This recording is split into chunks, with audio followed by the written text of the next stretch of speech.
अस्सलाम वालेकुम, मैं हूँ अलीना फ़ारूक शेख। पड़ोसी मुल्क में एक इंतहाई तशवीशनाक वाक़या पेश आया जिसको कल भी हमने सरसरी तौर पर डिस्कस किया, लेकिन आज ज़रा डिटेल में इसके ऊपर बात करते हैं। वीडियो आप लोगों ने देखी होगी, आपकी नज़रों से अगर नहीं गुजरी तो हम अभी चला भी देते हैं कुछ देर बाद इसको, जहाँ पर बिहार के वज़ीर आला ने एक ख़ातून जो डिग्री लेने के लिए स्टेज पर आई उसका नकाब उसके मुंह से उतारा, उसको नीचे खींचा। इंतहाई ये मायूब हरकत, नाजेबा हरकत, हरासानी के ज़ुमरे में आती है हरकत, जिसके बाद सोशल मीडिया के ऊपर आउटरीच सामने आया, भारत के अंदर से आवाज़ें उठी और कंडेम किया गया। लेकिन इंतहाई अफसोस और तशवीश की बात ये कि वज़ीर आला साहब जो हैं वो तो इसको गलती मानने को ही तैयार नहीं हैं। वो कहते हैं इसमें कोई कबाहत नहीं है, बल्कि बहुत सारे बीजेपी के जो कि हुक्मरान जमात भी है इस वक्त भारत में, रहनुमा इस हरकत के दिफा में सामने आ गए। बीजेपी की तंग नज़र और मुसलमान मुखालिफ जो पॉलिसी है या फिर जो सोच है वो किसी से ढकी छुपी नहीं है। बहुत से वाक़यात इससे पहले हुए हैं जिसमें खुलकर सामने आती है, चाहे वो गाँव रक्षकों की मुतअद्दिद कार्रवाइयाँ हों वहाँ पर मुसलमानों के ख़िलाफ़, या फिर जनरली जो हुकूमत है, जो बीजेपी के कारकुनान हैं, अहलकार हैं या हुकूमती रहनुमा हैं, उनकी जो पॉलिसीज़ हैं वो सबके सामने हैं और वक्तन फ़वक्तन खुल कर सामने आ जाती हैं। लेकिन अब इसमें एक और चीज़ का इजाफ़ा हो गया है। सिडनी में जो दहशतगर्द हमला हुआ उसमें हमला आवर का ताल्लुक़ भारत से होना, इसने चीज़ों को बड़ा तशवीशनाक इसलिए भी बना दिया है कि अब एक खदशा ज़ाहिर किया जा रहा है कि भारत के अंदर जो मुसलमान हैं उनके लिए हालात और तंग कर दिए जाएंगे और उनके ऊपर शायद मज़ीद कोई इसकी आड़ में मुसलमानों के साथ नारवा सलूक होने का खदशा भी ज़ाहिर किया जा रहा है। ऐसे में सवाल ये बनता है कि भारतीय मुसलमानों के पास इस वक्त क्या ऑप्शंस हैं या अपने तहफ़्फ़ुज़ के लिए वो क्या कर सकते हैं। अपने तज्ज़ियाकारों से ज़रा इसके ऊपर तज्ज़िया तबसरा जानते हैं। हमें ज्वाइन करें इस डिस्कशन के लिए उमर चीमा साहब, शहजाद इकबाल साहब, रीमा उमर साहिबा, एजाज़ सैयद साहब भी हमारे सामने हैं। ये जो मुसलमानों के ख़िलाफ़ भारत में बढ़ती हुई नफ़रत पहले से मौजूद और फिर ये सिडनी हमले के बाद इसमें मज़ीद इजाफ़ा होने का खदशा, एजाज़ सैयद साहब आप क्या समझते हैं? अब भारतीय मुसलमान क्या पहले से ज़्यादा गैर महफूज हो गए और क्या कर सकते हैं वो इसके लिए? बहुत शुक्रिया अलीना। जो अफसोसनाक वाक़या पेश आया है, इस वाक़े के बारे में ख़ुद भारत के अंदर और ख़ुद बीजेपी के अंदर बहुत सारी रिजेंटमेंट है और जो मुतल्लिका वज़ीर आला हैं उनको तनकीद का निशाना बनाया जा रहा है। भारत के अंदर इस वक्त ज़ाहिर है एक हुकूमत है जो कि भारतीय जनता पार्टी की हुकूमत है, जिसके बारे में बहुत सारे ऐसे लोग हैं जो पर्टिकुलरली बहुत सारी ऐसी आवाज़ें आती हैं जो तनकीद करती हैं कि भारतीय जनता पार्टी की जो हुकूमत है उसका मुसलमानों के बारे में एक पूरा बैकग्राउंड है, वो मुसलमानों के बारे में ऐसी पॉलिसियाँ रवा रखती हैं जो कि इतनी जिसे कहते हैं ना मिसाली नहीं है बल्कि अफसोसनाक भी हैं। और ज़ाहिर है भारत की हुकूमत के जो प्राइम मिनिस्टर हैं नरेंद्र मोदी, उनका एक पूरा बैकग्राउंड भी है गुजरात के हवाले से भी और भी मुख्तलिफ पॉलिसियों के हवाले से। लेकिन एट द सेम टाइम ये भी एक हकीकत है कि भारत के अंदर उनकी सोसाइटी के अंदर एक पूरा इम्यूनिटी सिस्टम भी मौजूद है। वहाँ पर लोग मौजूद हैं जो जहाँ पे भी कोई गलत इकदाम होता है उसके लिए खड़े होते हैं। उनकी सिविल सोसाइटी, उनकी पॉलिटिकल पार्टीज़, उनकी अपोजिशन की जमातें वो उठती हैं, खड़े होकर तनकीद करती हैं। और आप अभी भारत का मीडिया सारा उठाकर देख लें, ना सिर्फ ये कि अपोजिशन की जमातें बल्कि ख़ुद बीजेपी के अंदर से भी बाज़ आवाज़ें आई हैं जिन्होंने जो वज़ीर आला हैं उनको तनकीद का निशाना बनाया है और उनकी सिविल सोसाइटी के अंदर से भी आवाज़ें आई हैं जिनमें उनको तनकीद का निशाना बनाया जा रहा है और इसको कंडोन नहीं किया जा रहा। और इस वक्त अगर देखा जाए तो उनके जो वज़ीर आला हैं वो बड़े हॉट वाटर्स में हैं। अगर आप ये कहें कि बिल्कुल वहाँ पर सिलसिला शुरू हो गया है कि मुसलमानों को ख़त्म कर देना है या नहीं, या किसी को रहने नहीं देना, तो ऐसी भी बात नहीं है। बिल्कुल ये मसाइल हैं, अक़लियतों के वहाँ पर मसाइल हैं और वो मसाइल अनफॉर्चुनेटली दुनिया के जो तरक्की पजीर ममालिक हैं, इस खित्ते के ममालिक हैं, पाकिस्तान में भी आपको पता है कि अक़लियतों के हवाले से इशूज़ आते रहते हैं और बहुत सारी तनकीद हम पे होती है, लेकिन इसका मतलब ये नहीं है कि पाकिस्तान एज ए स्टेट या पाकिस्तान एज ए सोसाइटी इस मुल्क के अंदर अकलीतों के लिए जो जिसे कहते हैं ना सांस लेना हमने बंद कर दिया हो। यहाँ जब भी कोई इस तरह का वाकया होता है तो एक बहुत बड़ी तादाद में लोग खड़े हो जाते हैं, ह्यूमन राइट्स डिफेंडर्स खड़े हो जाते हैं, सियासी जमातें खड़ी हो जाती हैं और वो उनको तहफ़्फ़ुज़ देती है। और एग्जैक्टली बिल्कुल वैसे ही हो रहा है। और मैं आपको ये भी बता दूं कि ये जो कुछ भी हिंदुस्तान के अंदर हो रहा है वहाँ पर एक बहुत बड़ी सोच भी ये डेवलप कर रही है कि जो सेकुलर इंडिया है, सेकुलर और डेमोक्रेटिक इंडिया, उसकी बुनियादों को नुकसान पहुंचाया जा रहा है और उनकी बुनियादों के तहफ़्फ़ुज़ के लिए वहाँ हिंदुस्तान के अंदर से आवाज़ें उठ रही हैं कि ये जो कुछ हो रहा है वो ठीक नहीं हो रहा।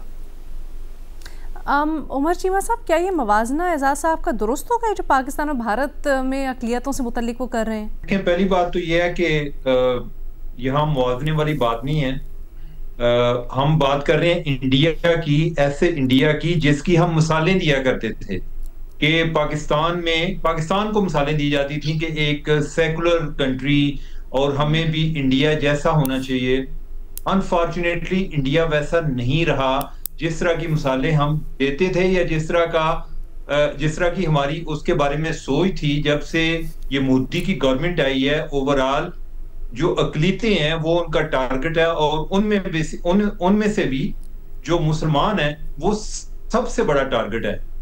अभी ये एक इत्तेफाक की बात है कि जो ये वाकया भी हुआ ऑस्ट्रेलिया में, जो बंदे जो अटैकर्स हैं उनका ताल्लुक इंडिया से निकला। लेकिन इससे हटकर भी कि मेरी पिछले दिनों एक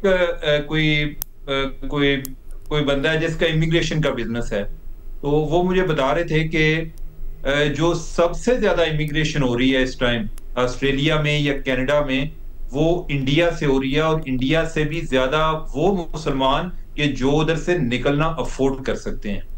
अब ये वाला जो वाकया, पाकिस्तान में बहुत सारे मसाइल हैं, लेकिन जितनी कंटेम्प्ट इसमें नजर आई और जो उस बंदे की एरोगेंस और नफरत का इजहार है, ये बड़ा ही एक रेयर इंसिडेंट है। मैंने कम से कम पाकिस्तान में बहुत सारे मसाइल हैं, अकलीतों के मामले में हमारी भी इनकी आवाजें बंद हो जाती हैं, हम खामोश हो जाते हैं, लेकिन इतना ब्लेटेंट किस्म का मुझे फौरन कोई याद नहीं आ रहा इनके इस तरह की हरकत हुई हो। सही है। और इस पे जो आगे जो बीजेपी है, बीजेपी ने उनका भी कोई माजरताना रवैया नहीं है। उन्होंने, कांग्रेस ने अगर इसको कंडेम किया है तो बीजेपी ने उनको एक कोई आगे से कोई मास्टर क्लास देने की कोशिश की है कि आप इस पे मुनाफकत कर रहे हैं। और ये जो साहब हैं, ये जिसकी हम बात कर रहे हैं, नीतीश कुमार जो कि चीफ मिनिस्टर हैं, ये कोई इस तरह की हरकतों की वजह से मशहूर हैं, यानी कि ऐसी हरकतें कि जिससे कोई इनको एक अटेंशन मिलती है और अक्सर नेगेटिव मिलती है। लेकिन आई डोंट नो कि इससे ये होती हैं या कि इसमें ये टेंडेंसी पाई जाती है। ऐसा किए बगैर वो रह नहीं सकता। पहले भी यानी कि कोई इस तरह का हिजाब वाला तो वाकया नहीं हुआ, लेकिन माजी में कुछ और वाकयात भी हुए हैं कि जिस पे कोई ना कोई जिधर भी जाता है ये बंदा को दास्तान छोड़ देता है। ओवरऑल मैं तो इसको, जो सिडनी वाला वाकया, पहले तो हम खुद परेशान थे कि कहीं खुरा पाकिस्तान की तरफ ना आ जाए, लेकिन इंडिया भी क्या है तो मुझे इतनी खुशी नहीं है। अगर तो हम मेरे ज़हन में वो मुसलमान है जो इंडिया के मुसलमान है, उनको टारगेट किया जाएगा। जो उधर बीजेपी है उनका एक नैरेटिव स्ट्रांग होगा कि जी वो अगेन टारगेट जो है वो फिर उधर मुसलमान हो जाने हैं। तो ये भी जो है यानी कि ये कोई एक अच्छा मैसेज नहीं है उधर मुसलमानों के लिए।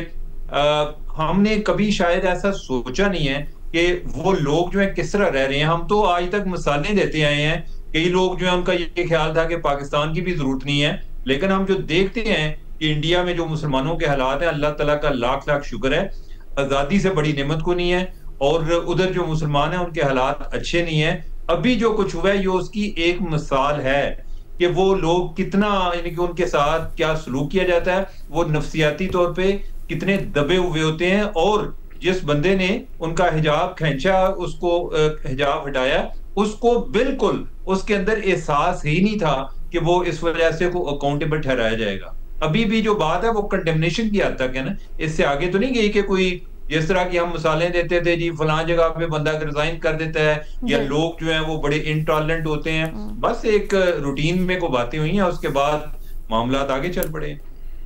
अच्छा सर, ये तो बता देना, क्या मुसलमानों के पास, भारतीय मुसलमानों के पास क्या ऑप्शंस हैं? क्या जिस तरह से अभी चल रहा है उसी तरह से आपको लगता है कि कुछ रेजिस्टेंस दिखाई जाएगी या होनी चाहिए तो खैर, लेकिन क्या ऑप्शंस हैं? देखिए, मेरे ख्याल है कि उनके लिए सबसे बेहतर ऑप्शन तो यह है कि वो उस सोसाइटी में अपने लिए कोई जगह किस तरह बना सकते हैं। रेजिस्टेंस के हवाले से उसका उन्हें प्रॉब्लम ज्यादा होंगे, उसका उन्हें फायदा कम होगा। अगर कोई वैसे कोई वो मिलिटेंसी की तरफ जाएंगे, उसका भी फायदा नहीं। रेजिस्टेंस इस शक्ल में होनी चाहिए कि उस सोसाइटी में इनके एक तो उनका अपना एक लिटरेसी लेवल जो है उसमें बेहतरी आए, और दूसरा वो सोसाइटी में किस तरह से इंटेग्रेट करें। हम आमतौर पे यहूदियों की मिसाल देते हैं और नेगेटिव कॉन्टेक्स्ट में देते हैं, लेकिन अगर हम इसको पॉजिटिवली देखें कि एक वो कौम यानी कि जिनका वो दुनिया की आबादी का 1% भी नहीं है, तो हम उनके बारे में कह रहे होते हैं जी पूरी दुनिया पे रूल कर रहे हैं। तो वो इसी तरह है कि उन्होंने एक मुआशी लिहाज से तरक्की की है, उन्होंने एक तालीमी लिहाज से तरक्की की है, तो वो यानी कि इसलिए उनका अपना असर और सुख बढ़ गया है। मेरा ख्याल है कि मुसलमानों को इस साइड पर काम करेंगे तो उसमें उनकी बका है, उसमें ही वो आगे तरक्की भी कर सकते हैं और इंडिया में अपनी जगह भी बना सकते हैं। ठीक है, रीमा उमर साहिबा, आपकी इसके ऊपर क्या राय है? क्या इस चीज़ को इंटरनेशनली भी उठाया जा सकता है किसी प्लेटफॉर्म के ऊपर? जी शुक्रिया लीना।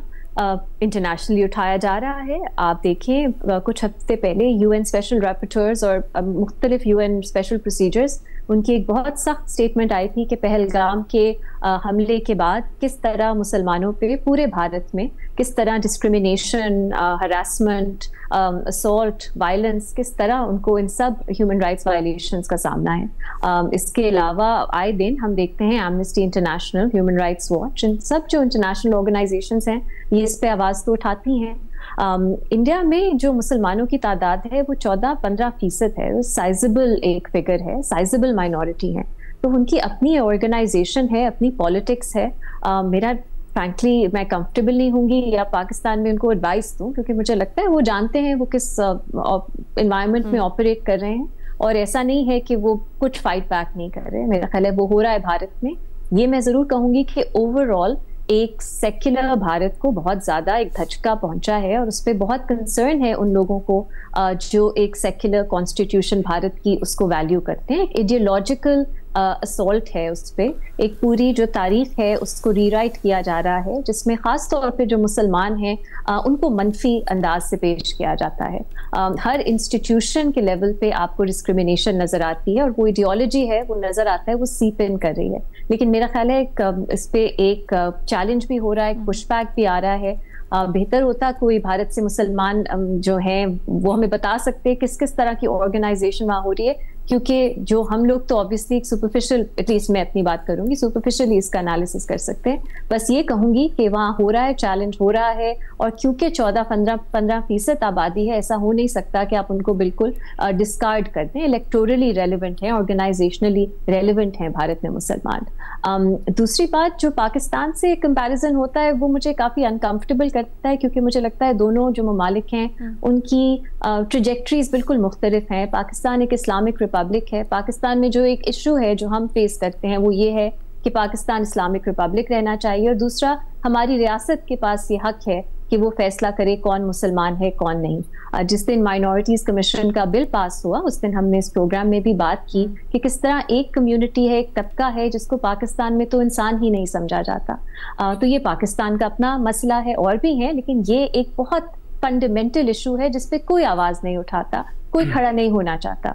भारत में क्योंकि उनकी आइडियोलॉजिकली इस वक्त रीराइटिंग हो रही है हिस्ट्री की, तारीख की, वो दिखाना चाह रहे हैं मुसलमानों को एज इन्वेडर्स, तो उनका ये आइडियोलॉजिकल मसला चल रहा है जो एक सेक्युलर उनका आइन है उसके साथ इनकंसिस्टेंट लगता है।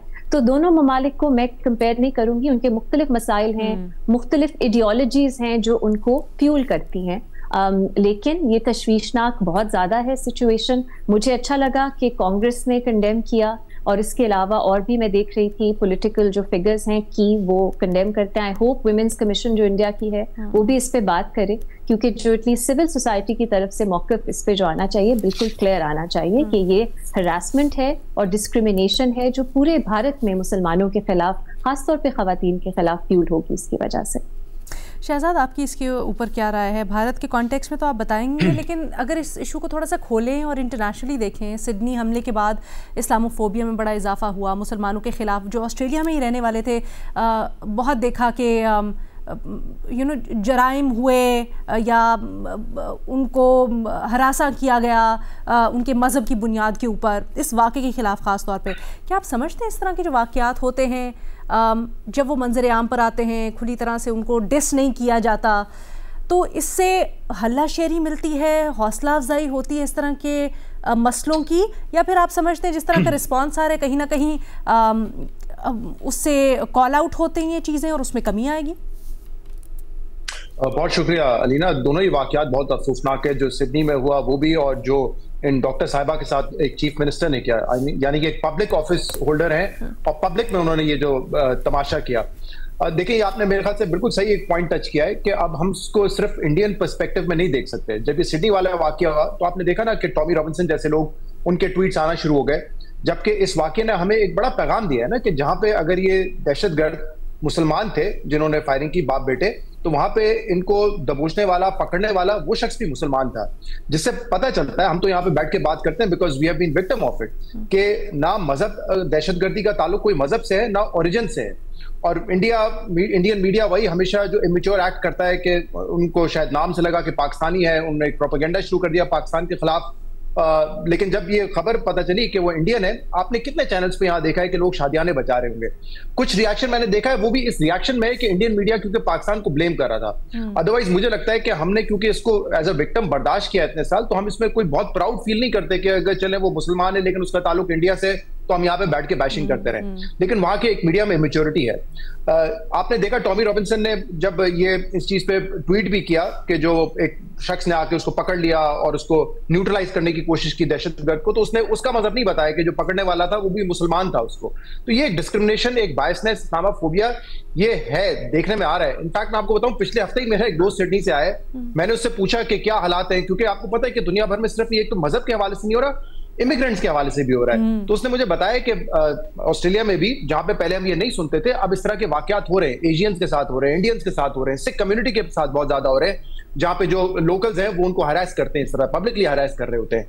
और उनके रीजंस अलग हैं, जरूरी नहीं है वो मजहब से जुड़ा हुआ हो। एक तो वहां पे रेंटल्स बहुत ज्यादा हाई हो गए इमिग्रेंट्स के आने की वजह से, जो कि आपको पता है यूरोप में पूरा एक मसला है, तो वो भी एक वजह है। सिर्फ नॉट नेसेसरीली कि उनका रंग देख के, उनकी नस्ल देख के, उनका मजहब देख के रिएक्ट करते हैं, बट उनको पता है इमिग्रेंट्स की वजह से चीजें, कीमतें, रेंट बहुत ज्यादा बढ़ गए हैं, उस वजह से भी वो एक रिएक्शन आ रहा होता है। तो ये बड़ा एक अनफॉर्चुनेट वाकया था, इसलिए इसको मुझे, जो अभी आप सोल्यूशन की बात करिए ना, एक तो मेरे पास कोई इतना आसान सोल्यूशन है नहीं, क्योंकि अब तो चाहे वो क्या नाम था उसका, चार्ली कर्क हो, उस जैसे लोग अमेरिका में है जो नफरत फैला रहे हैं इमिग्रेंट्स के खिलाफ, मुसलमानों के खिलाफ, टॉमी रॉबिन्सन जैसे लोग ये नफरत फैला रहे हैं, यहाँ पे तो वर्ल्ड लीडर्स भी अब इसमें जो है वो पेश है। तो इसलिए कोई आसान इसका सोल्यूशन है नहीं। और इंडिया में तो आपको पता है कि इसको सियासत और पब्लिक डिस्कोर्स का हिस्सा बनाने में बड़ी मेहनत की है बीजेपी ने, और ये आज की बात नहीं है, ये तो गोज बैक 3-4 डेकेड्स। मैंने इस पे एक प्रोग्राम भी किया था, मैं इसके नंबर्स ही देख रहा था।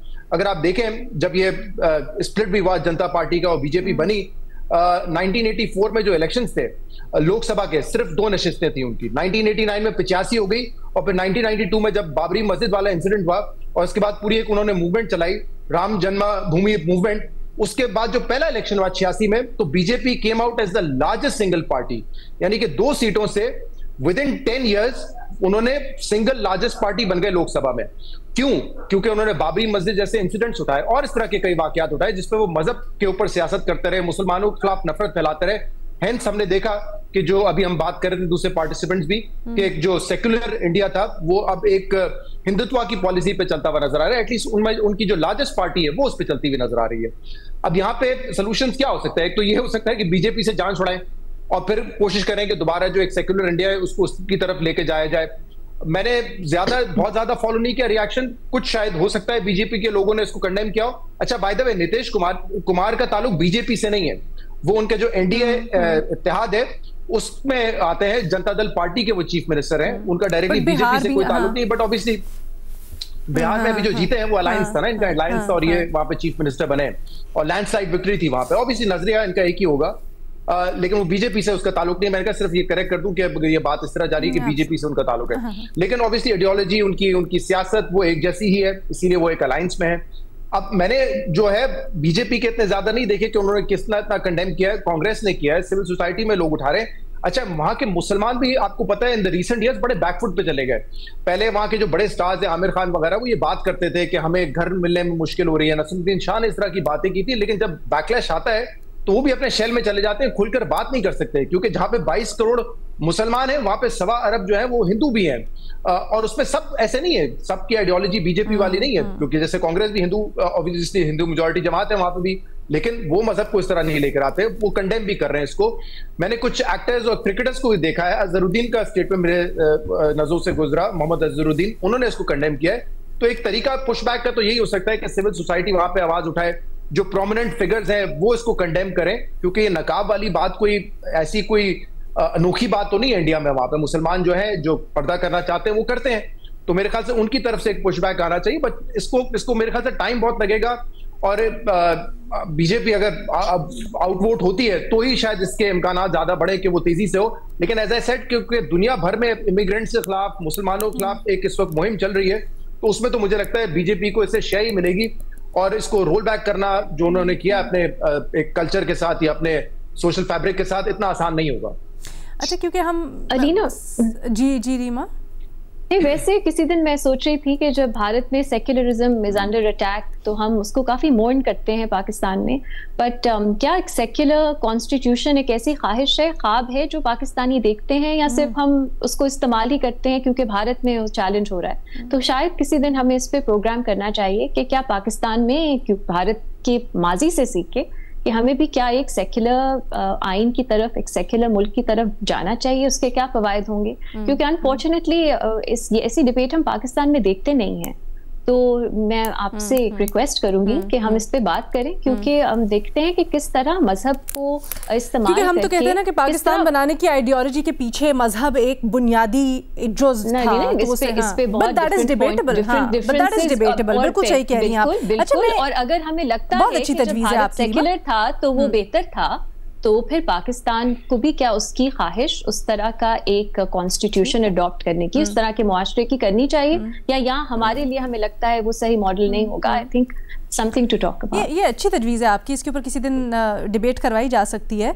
लेकिन एक और पर्सपेक्टिव सवाल से जुड़ा जिसके ऊपर मैं बात करना चाहती थी और आप लोगों की राय लेना चाहती थी, क्योंकि हम सॉल्यूशंस की बात कर रहे हैं इस सिलसिले में, चाहे वो भारत के अंदर मुसलमानों के लिए जगह तंग होना हो या फिर इस्लामोफोबिया जो कि दुनिया में हम देख रहे हैं। डिजिटल मीडिया के दौर में कितना ये ज़रूरी है कि इस तरह की जब कोई चीज़ सामने आती है तो फिर उसके ख़िलाफ़ मिसालें बनाई जाएँ, क्योंकि जैसे अभी हम बात कर रहे थे कि अगर ये चीज़ें अनचेक्ड जाती हैं या फिर अगर इस तरह के रवैये इसको मिसाल नहीं बनाया जाता इसके ख़िलाफ़, तो फिर उससे लोगों को क्या हल्ला शेरी मिलती है? क्या डिजिटल मीडिया के दौर में ज़्यादा अहम हो गया है कि हम इस तरह के रवैयों के खिलाफ मिसालें बनाएं? जो भी इसके ऊपर कमेंट करना चाहे। मैं कहने के मैं ये सोच रहा था कि अभी जो कुछ हुआ है हम इसको कंडेम करने के अलावा क्या कर सकते हैं। ठीक है, डिजिटल मीडिया के जो एक फायदे हैं वो ये है कि एक चीज एम्पलीफाई भी हुई है कि ये इंसिडेंट शायद अगर कोई अखबारात के ज़माने में होता तो उधर ही रहता, कोई इतने लोगों तक बात ना पहुंचती, अब वो बात फैल भी गई है। तो जिधर टेक्नोलॉजी के बड़े हमें चैलेंजेस आ रहे हैं, डिसइंफॉर्मेशन के आ रहे हैं, उस लिहाज से ये है कि इस तरह की आवाजें जो मार्जिनलाइज्ड हैं अदरवाइज, वो भी एम्पलीफाई हो रही हैं और वो दूर दूर तक जा रही हैं, और ये इसका एक पॉजिटिव साइड है। बाकी आगे क्या होता है, इनके सोल्यूशन तो ओवरऑल हर चीज एक डिसरप्शन के प्रोसेस में है। इवन जो पॉलिटिकल सिस्टम है वो भी डिसरप्शन के प्रोसेस में है, डेमोक्रेसी, ये एवरीथिंग एल्स, और जो माइनॉरिटीज हैं वो भी अंडर अटैक है, या जो पॉपुलिज्म है वो पूरी दुनिया में चल रही है। तो ओवरऑल अभी तक तो हम जो पूरा निजाम है ना वो एक एक्सपेरिमेंटेशन फेज में है। लेकिन जो आपका सवाल है उसकी हद तक मुझे इसका जो पॉजिटिव यूटिलिटी नजर आई है वो यही है कि इससे चीजें एम्पलीफाई हुई हैं और उसी वजह से हम आज डिस्कस भी कर रहे हैं। ठीक है जी, इसी के साथ एक छोटी सी ब्रेक लेते हैं, वापस आते हैं YouTube सवालों के साथ। वेलकम बैक जी। रीमा उमर साहिबा से पहला सवाल करते हैं। रीमा, फैज़ हमीद के ट्रायल से मुतल्लिक रिपोर्टिंग की खातून सहाफ़ियों ने अब्सा कोमल, आसमा शिराजी, अंबर शमसी भी इनमें शामिल हैं। सोशल मीडिया पर इनके खिलाफ नफरत का तूफ़ान खुल गया है। ऐसा तासुर दिया जा रहा है कि सहाफ़त सिर्फ तब काबिल कबूल है जब वो पसंद के बयानिए को तक़वियत दे। सोशल मीडिया पर जो सब कुछ चल रहा है, इसके ऊपर आपकी क्या राय है? अलीना, कुछ दिनों के लिए मैं सोशल मीडिया पे ज़्यादा देखा नहीं। मैंने कल परसों मैंने देखा तो मैं बहुत ज़्यादा शॉक में चली गई कि ये किस तरह की कैंपेनिंग है। ख़ास तौर पे आसमा शराजी साहिबा जो हैं, और मैं कहूँगी उनसे बहुत सीखा है मैंने। मैं जर्नलिस्ट नहीं हूँ, लेकिन वो किस तरह अपना पॉइंट ऑफ व्यू आर्टिकुलेट करती हैं, किस तरह वो मुख्तलिफ पॉइंट्स ऑफ व्यू को अपने शो पे आने देती हैं। बहुत एक मतलब मिसाली जर्नलिस्ट हैं, एंकर हैं वो पाकिस्तान में। तो उनके खिलाफ ये कैंपेन पे अब्सा कोमल का सवाल, मुझे याद है जब मैं प्रेस कॉन्फ्रेंस देख रही थी DGISPR की, उनका सवाल it was one of the best. मतलब आप खुद देखें, उन्होंने जो पूछा कि माजी में किसको आप एंटी स्टेट या एंटी नेशनल या थ्रेट जो कहते हैं, किस तरह अब ये है हम समझें कि मुख्तलिफ है क्योंकि टेंटेड पास्ट है एक इदारे का, तो उस पर तो आपको सपोर्ट करना चाहिए उनके सवाल को। लेकिन फॉर सम रीजन उस पर भी उनके खिलाफ कैंपेनिंग शुरू हो गई। तो मुझे उसके पीछे अब एक तो है कि इस तरह की ट्रोलिंग, इस तरह की कैंपेनिंग है ही गलत, moral ethical point of view से बिल्कुल गलत है। लेकिन दूसरा, जब आप इस तरह के सहाफियों के खिलाफ करते हैं तो समझ नहीं आती कि वो क्यों आप कर रहे हैं, आपको उससे फायदा क्या मिल रहा है, उसकी वजह क्या है, वो भी समझ नहीं आती। और तीसरी बात, इस वक्त जो खास तौर पे PTI की जो सोशल मीडिया मशीनरी है, मैं उनसे पूछना चाहूंगी कि इस तरह की कैंपेनिंग क्रेडिबल जर्नलिस्ट के खिलाफ करके आप अपनी पार्टी को क्यों नुकसान पहुंचा रहे हैं। मुझे एक चीज खुशी होती है देख के कि इन कैंपेन्स के नीचे ही आप ट्वीट्स देखते हैं PTI सपोर्टर्स की, जो कहते हैं आप बस कर दें, हमें सॉलिडारिटी की जरूरत है, हमारे सामने एक ऐसा बहुत मुश्किल चैलेंज है जिसका हमने इकट्ठा होकर सामना करना है, और आप उन्हीं लोगों के खिलाफ इस तरह कैंपेनिंग करते हैं जो हमारे साथ खड़े हैं हमारे मुश्किल वक्त में। तो PTI के अंदर से ही मुझे नजर आता है कि उनके सपोर्टर्स इसको चैलेंज कर रहे हैं, लेकिन उनकी जो मशीनरी है वो बहुत एक मेरा ख्याल है बड़ी वजह है जो आज भी लोग खुल के जो सॉलिडारिटी दिखानी चाहिए उन्हें, जो एक कंसर्टेड यूनाइटेड एफर्ट आना चाहिए कुछ मुजालिम जो हो रहे हैं इस मुल्क में उसके खिलाफ, नहीं हो पा रहे क्योंकि वो अपनी रीट्वीट्स, अपने यूट्यूब चैनल्स, उसके अलावा वो कुछ सोचते नहीं है। और फॉर सम रीजन उन्होंने अपना मिशन बना लिया है कि क्रेडिबल जर्नलिस्ट को उन्होंने उनकी क्रेडिबिलिटी क्वेश्चन करनी है। अभी ये वक्त नहीं है और पुरानी बात शायद थोड़ी हो गई, लेकिन शाहजेब खानजादा भी इनमें आते हैं। मतलब उनके खिलाफ जिस तरह का कैंपेनिंग है उसका कोई कहीं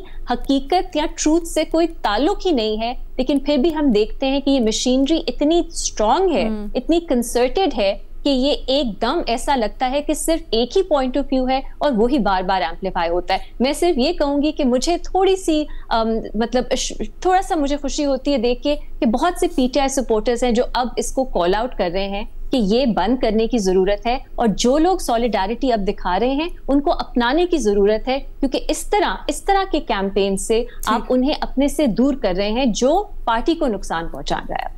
ठीक है, थैंक यू रीमा। उमर चीमा साहब, आपसे पूछा गया है कि रवां साल 51,000 मुसाफिरों को किया गया है या डिपोर्ट किया गया है। हज़ारों पाकिस्तानी भीख मांगने गैर कानूनी सरगर्मियों पर मुख्तलिफ ममालिक से डिपोर्ट हुए हैं। ये आज DGFIA ने सेनेट की कायमा कमेटी को बताया है। क्या इस संगीन मसले से निपटने का वाहिद हल ऑफलोड करना ही है या फिर बाकायदा पॉलिसी की ज़रूरत है? फ्लू में बोलना बहुत ही मुश्किल है। लीना, इसके बारे में बाकायदा पॉलिसी की जरूरत है, और ये एक बड़ी एम्बैरेसमेंट है फर्स्ट ऑफ ऑल कि इतने ज्यादा पाकिस्तानियों को ऑफलोड किया जाना है। इसका मतलब है कि कोई भी पाकिस्तानी किसी जगह पर भी है ना, तो वो बेसिकली पाकिस्तान का एम्बेसडर है, और जिस तरह की यादें उधर छोड़कर आते हैं वो उस मुल्क के बारे में भी उस तरह का तासुर बनता है।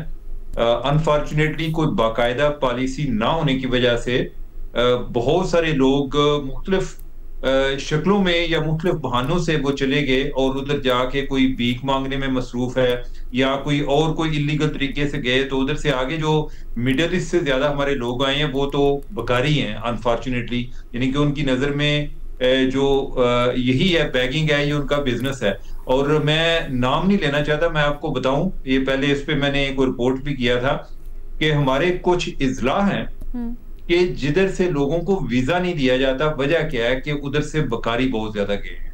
अब बताएं कि जो जेन्युइन केसेस हैं उनका भी इन्होंने फ्यूचर खतरे में डाल दिया है।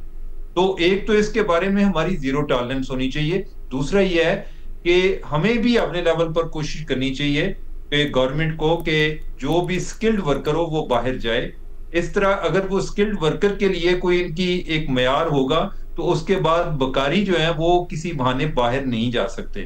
तो और तीसरा जो ये कर रहे हैं कि इन बकारियों की वजह से या बाकी लोगों का पे जो भी वो उनकी हरकतों की वजह से जो जेन्युइन लोग हैं उन पर जो असरात आ रहे हैं वो यही है कि एक मजदूर आदमी है और वो टिकट लेता है, वो एयरपोर्ट पर पहुंचता है और उसको ऑफलोड कर देते हैं। कई लोग ऐसे हैं जो पंजाब से कराची में जाके एयरपोर्ट पे उधर से फ्लाई करते हैं। वजह क्या है? यानी कि गरीब आदमी के लिए अगर 25,000 बच जाता है उसके लिए काफी है। वो लाहौर से ट्रेन पे बैठता है, आगे कराची जाता है और उधर एयरपोर्ट पे पूछते हैं एफआई वाले कि तू इधर क्यों आया है, तू उधर लाहौर से क्यों नहीं गया? वो कहता है कि मैं इसलिए आया हूँ, लेकिन उस पर शक करते हैं, उसको ऑफलोड कर देते हैं, वो बेचारा किसी साइड का नहीं रहता। तो ये एक ओवरऑल ओवर रिएक्ट भी कर रहे हैं और इनको अपनी पॉलिसी में जरा बैलेंस भी लाना चाहिए। और जब तक ये कि बाकायदा कोई मेयाद वजह नहीं करेंगे, इसी तरह एक पिक एंड चूज करते रहेंगे तो बहुत सारे जो जेन्युइन लोग हैं उनको भी इस चीज का नुकसान होगा। बिल्कुल सही, लेकिन मैं आपसे ज़रा थोड़ा सा बिल्कुल ही जो अवामी सतह पे होती है उसके ऊपर जाके समझना चाह रही हूँ इसको। बहुत सारे जो हमारे खासकर गल्फ स्टेट्स में मसला आता है ना, बहुत सारे ऐसे लोग हैं जो वहाँ पर यहाँ से जाते हैं, वहाँ पर जाके लेट्स से कहीं राइडर्स जो बाइक राइडर्स होते हैं, डिलीवरी राइडर्स, उनकी नौकरी फ्रीलांस करते हैं, या फिर टैक्सीज चलाते हैं फ्रीलांस पे, या फिर कहीं रेस्टोरेंट में जाके डिश वॉशिंग के लिए जुड़ जाते हैं। इस तरह की जॉब करते हैं, वहाँ से काफ़ी पैसे आ जाते हैं, यहाँ पर भिजवा के तो वो मल्टीप्लाई हो जाते हैं। बट द पॉइंट इज़, इस तरह की जॉब्स करने वालों में किस तरह से स्किल हो सकता है जो आप कह रहे हैं, या इनके लिए कैसे पॉलिसी बनाई जाए, इसको किस तरह से रेगुलेट किया जा सकता है? फिर अलीना, जो भी लोग गल्फ में जा रहे हैं ना, अगर हम उनकी ही बात कर रहे हैं तो ज्यादातर वो लोग जो जिनको किसी कंपनी का वीजा मिलता है ना, उनकी एक एम्प्लॉयमेंट भी ज्यादा प्रोटेक्टेड होती है। ये जो एक ओपन वीजे पे जाते हैं ना, इनके लिए चैलेंजेस ज्यादा होते हैं। अब उसका हमें नुकसान भी देख लेना कि अगर हम एक कास्ट बेनिफिट एनालिसिस करें तो फिर इनको ये देखना पड़ेगा कि कितने लोग हैं कि जो एक ओपन वीजे पे गए और उनमें से बाद में पता चला कि ये बकारी हैं।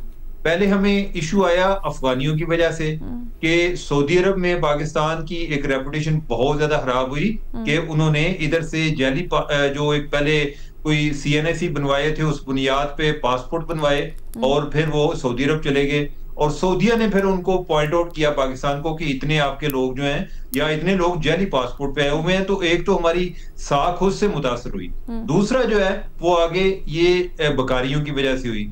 तो मेरा ख्याल है कि अगर हम ओवरऑल कास्ट बेनिफिट इसका एनालिसिस कर लें तो हम देखें कि कितने लोग हैं जो बकारी है। एक पैटर्न से आपको आइडिया हो जाता है ना कि बकारी अगर जाता है तो कितने यानी कि वो ओपन वीजे पे जाता है या किस तरह जाता है। मैं तो फ्रीलांस जॉब से मुताल्लिक खास तौर पे पूछना चाह रही थी। आप उनकी एक स्क्रूटनी ज्यादा कर सकते हैं। बिल्कुल सही। वो जो बेकारी जाते हैं वो तो कई टूरिस्ट वीजा पे भी जाते हैं ना। मैं तो फ्रीलांस जो जॉब्स करते हैं उससे मुताल्लिक खास तौर पर पूछे। जैसे अभी मुझे कतर जाने का इत्तेफाक हुआ तो वहाँ पर कुछ नहीं तो हर 5 में से 4 टैक्सी ड्राइवर पाकिस्तानी थे। वहाँ पर हर जो ऑफ जॉब यानी आप देख लें ग्रोसरी स्टोर्स के अंदर, आप रेस्टोरेंट्स के अंदर पाकिस्तानियों की तादाद थी। तो जो टैक्सी ड्राइवर्स या राइडर्स हैं ये ज़्यादातर वो हैं जो वहाँ जाके जॉब ढूंढते हैं, बट ऐसा नहीं है कि वो स्लिप किए हैं या कुछ बाकायदा जॉब करें। तो फ्रीलांस के लिए क्या हो सकता है, मैं उससे मुताल्लिक आपसे रहनुमाई चाह रही थी। बट चले वक्त अभी थोड़ा सा कम है, फिर अगले किसी प्रोग्राम में इसके ऊपर मजीद आपसे वजाहत लेंगे, आपकी राय जानेंगे। मजीद बात करते हैं एक ब्रेक के बाद।